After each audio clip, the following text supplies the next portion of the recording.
Good Tuesday morning. Thank you for joining us here on News 12 Connecticut. I'm Heather Kovar. Paper or plastic? Which do you prefer for a summer read? This uprooted tree fallen on power lines in New Canaan has Weed Street blocked. And look, it's the same story a few feet away. I'm Heather Kovar. I'll show you damage across town. For example, a skill building drill, American style, is linear, usually one on. Speaking of World Cup, I asked on Facebook what's bugging viewers to use in this piece. One response was wrong lingo, pointing out people keep saying score instead of goal.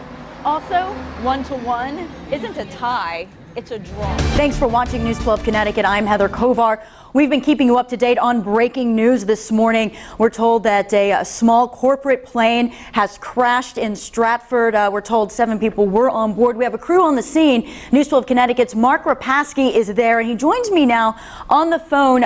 Mark, you were saying it's really hard to see the plane because it's so foggy. Yeah, Heather, We are suiting up for a lesson here at Greenwich Polo Club.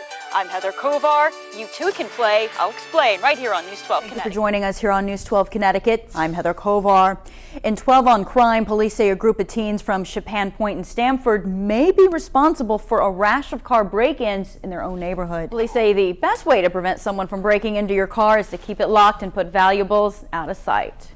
And a News 12 Connecticut update, the Greenwich man who allegedly murdered his 20-year-old daughter reportedly told police he lost it after his wife filed for divorce.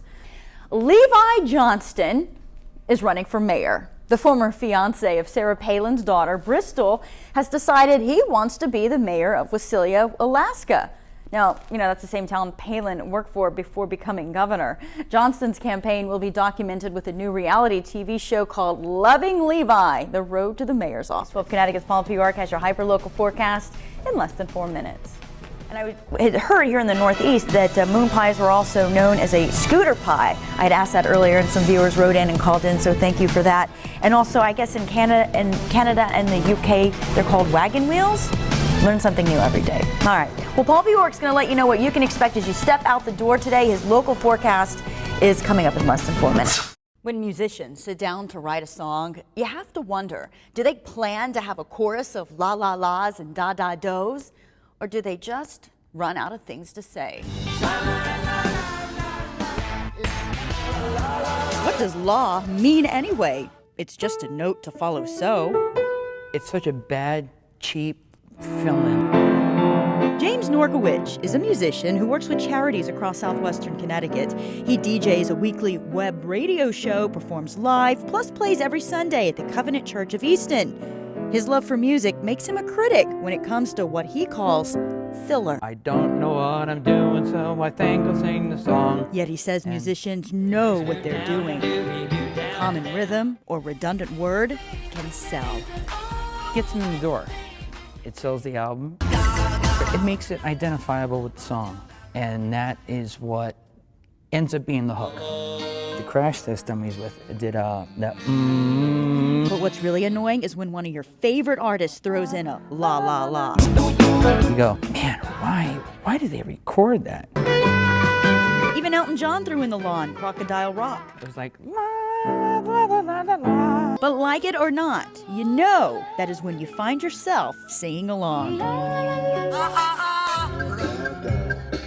And be sure to tell me what you want to get off your mind. Send an email bugging you at news12.com. Heather Kovar, News 12 Connecticut.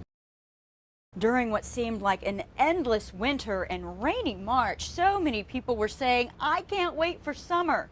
It's here, but hasn't been that easy either. It's been kind of intense. Summer began last week, but in about 80 hours, a tornado hits Bridgeport. 4 days later, a thunderstorm. As soon as the rain came down hard, the ceiling came right in, doing more damage. To top it off, it's been hot. When you add the humidity to it, that's when it really kind of gets uncomfortable. We've hit 90 degrees at least 3 days in the last week. Morning weatherman Paul P. York did the math on the severe weather we've been having since this past winter. In December, southwestern Connecticut had more than 13 inches of snow. The normal is just under 5 inches. In January, we had 8 inches of snow. That's about an inch below normal. But in February, 17 inches of snow, 2 times the monthly average. In March, just a trace of snow, but that's because It was the wettest March on record with 10 inches of rain. This gauge holds 6 inches.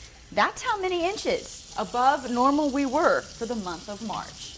Paul says the 2 nor'easters that month are responsible for much of the rain. The first dumping 3 inches, the second 4. This recent weather has some wondering, what happened to our 4 seasons? Now we kind of have 2. We have cold and we have hot. I miss spring and I miss fall. And be sure to tell me what's on your mind. Send an email bugging you at news12.com. Heather Kovar, News 12 Connecticut.